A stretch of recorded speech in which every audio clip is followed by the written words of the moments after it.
fandaharana moa zany a ny ara-potoana dia hoe ato amin'ny présidence efa misy a ary nisy foana hatramin'izay ny fitsinjovana n'ireo olona rehetra fa ny zavatra tsapa dia mitombo mitombo a ireo olona mila fanampiana ary tsy mahita tsony zay lalana koale ka zay no nahatonga anay hoe manomboka zao a dia isaky ny azoma dia asiana no hoe zoma fanomezana na zoma fanampiana ihany koa dia izy io a hoentina hanampiana n'ireo olona zay mila an'izay fanampiana izay a ary hoentina ihany koa hitsinjovana an'ireo rehetra eraky ny fokontany rehetra na ny distrika manerana ny Madagasikara.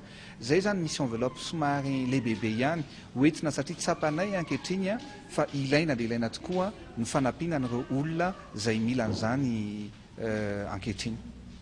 Tsapanay fa tena betsaka olona sahirana, tsapanay fa betsaka koa ny tena olona mila fanampiana ary tsapanay fa mila inoana ary mila valiana ihany koa ny fangatahan'izy ireo zay aty amin'ny présidence.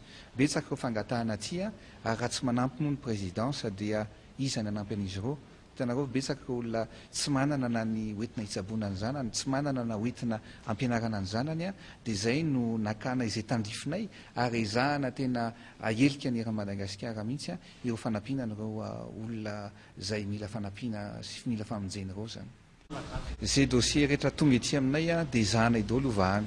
Zay mikasika ny fanahitana le olona tena sahirana fa ankoatr'izay dia isaky ny azoma izay lazaiko teo a dia hanao hoe zoma fanampiana. Zoma fanampiana dia tena hipaka mihitsy any anivony ny fokontany rehetra manerana ny Madagasikara.